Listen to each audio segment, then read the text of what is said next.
Perkenalkan, saya sendiri Muhammad Yasin Akbar dengan anggota kelompok Syarifah Zara, Yuliana, dan Indri.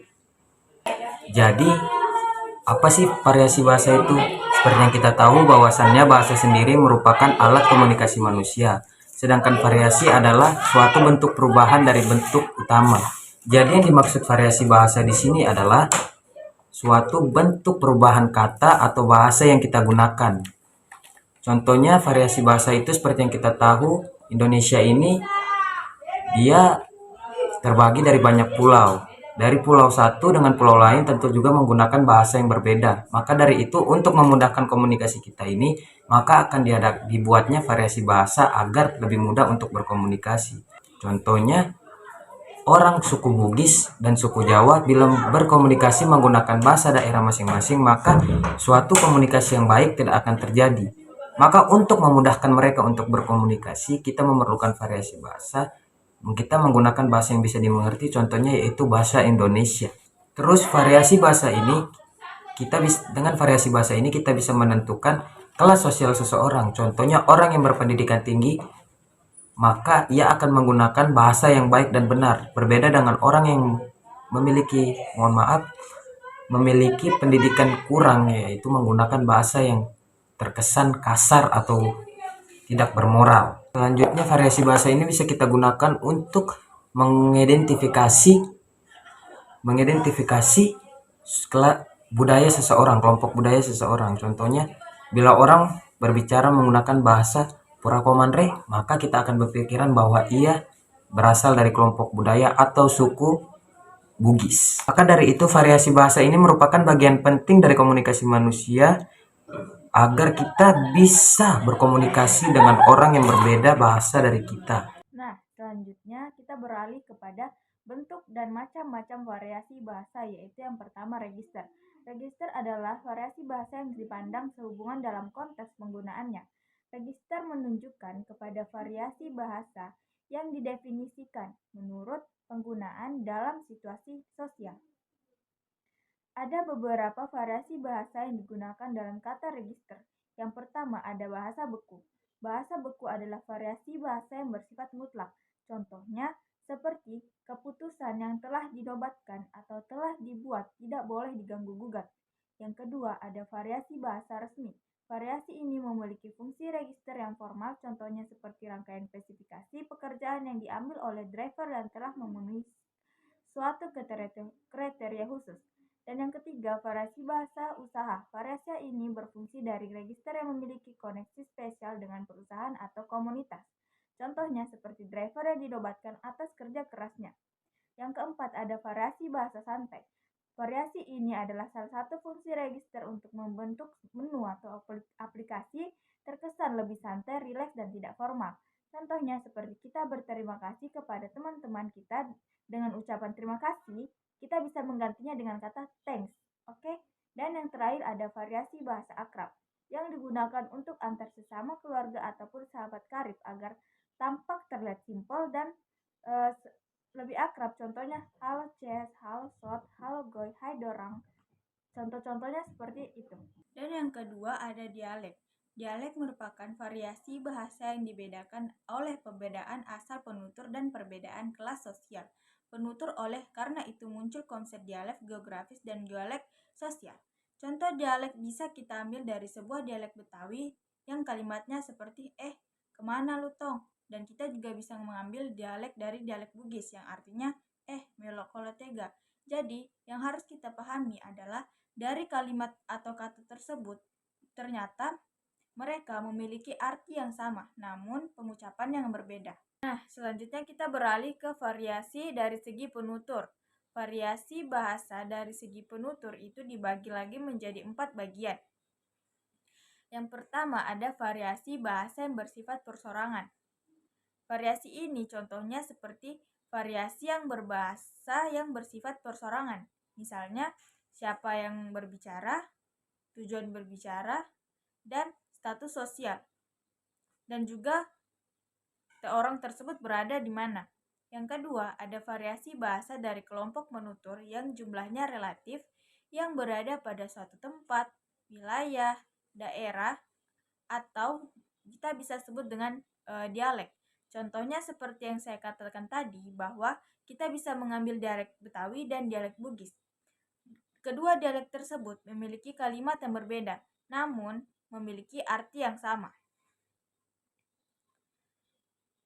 Dan selanjutnya kita beralih ke yang ketiga, ada variasi bahasa yang digunakan oleh sekelompok sosial pada masa tertentu atau kronologi atau kronolog. Contohnya yaitu kronolog lebih kepada variasi bahasa yang muncul akibat perkembangan zaman atau pengaruh pada zaman. Kronolog ini dipengaruhi oleh kata-kata. Misalkan hari ini banyak sekali kata-kata atau kalimat yang muncul seperti aduh capeknya gue, sakitnya hati gue. Dan sebelum ungkapan-ungkapan tersebut muncul, tidak ada ungkapan atau kalimat dan kata-kata yang sepopuler kosakata tersebut. Namun, kepopuleran kata tersebut dapat bertahan lama karena begitu masuknya perkembangan zaman yang akan muncul ungkapan variasi-variasi yang baru yang mengatakan sesuatu. Yang selanjutnya ada yang keempat yang yaitu variasi bahasa yang berkenan dengan status sosial atau status golongan dan kelas sosial. Penutur atau sosiolog, contohnya seperti status sosial di sini berkaitan dengan pekerjaan dan lingkungan. Seperti orang yang berstatus pegawai bank yang kerja di kantoran itu memiliki variasi atau tutur bahasa berbeda dengan seseorang yang hanya bekerja sebagai nelayan, petani, pekerjaan-pekerjaan yang tidak bersifat formal. Dan selanjutnya ada variasi dari segi pemakaian, yaitu variasi bahasa yang berkenan dengan penggunaan, pemakaian, dan fungsi yang disebut fungsiolog. Selanjutnya ada variasi dari segi keformalan. Variasi ini dibagi menjadi 5 macam, yaitu yang pertama ragam beku. Variasi yang paling formal, contohnya yang digunakan dalam situasi khidmat dan upacara-upacara resmi, misalkan dalam upacara kenegaraan, khutbah di masjid, dan hal-hal lainnya. Yang kedua ada ragam bahasa resmi, merupakan variasi bahasa yang digunakan dalam pidato, kenegaraan, atau rapat dinas. Contoh lainnya juga bisa seperti seorang dosen yang berbicara di dalam ruangan yang berdiskusi dengan mahasiswa dalam ruang kuliah. Yang ketiga ada ragam usaha. Variasi ini lazim digunakan dalam berbicara biasa di sekolah dan rapat-rapat pembicaraan yang berorientasi pada hasil atau produksi. Contohnya seperti suatu barang atau produksi yang dihasilkan. Yang keempat, ragam santai. Variasi yang digunakan dalam situasi ini tidak resmi. Contohnya seperti hanya untuk berbincang-bincang dengan keluarga atau teman karir pada waktu jam istirahat, berinteraksi, dan lain-lainnya. Yang kelima, ragam akrab. Variasi bahasa yang digunakan oleh penutur yang hubungan sudah akrab atau keluarga antar teman yang sudah karib. Contohnya sharing-sharing cerita keseharian ataupun curhat-curhatan lainnya. Selanjutnya variasi bahasa. Variasi bahasa terbagi menjadi 7. Yang pertama ada variasi kronologis. Variasi kronologis ini merupakan variasi bahasa yang disebabkan oleh faktor urutan waktu. Wujudnya disebut kronolog. Contohnya itu bahasa Kawi. Bahasa ini digunakan pada masa sebelum akhir kerajaan Majapahit. Selanjutnya ada bahasa Jawa Tengahan, yaitu bahasa yang digunakan pada akhir kerajaan Majapahit. Dan ada bahasa Jawa Baru, yaitu digunakan di masa sekarang. Yang kedua yaitu variasi geografis. Variasi geografis ini merupakan variasi bahasa yang disebabkan oleh faktor geografi. Wujudnya disebut dialek. Contohnya yaitu setiap daerah memiliki dialek masing-masing, seperti dialek Banyumas, dialek Tegal, dialek Banten, dan lain-lain. Yang ketiga, variasi sosial.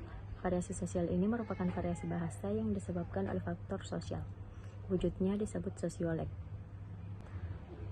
Sosiolog terdiri atas 8 bagian. Yang pertama ada akrolog. Akrolog merupakan variasi bahasa yang dipandang bergengsi atau tinggi kedudukannya. Yang kedua basilek. Basilek ini berbanding terbalik dengan akrolog. Basilek merupakan variasi bahasa yang dipandang kurang bergengsi atau rendah kedudukannya. Yang ketiga vulgar. Vulgar merupakan variasi bahasa yang menunjukkan bahwa penuturnya dari kalangan orang bodoh.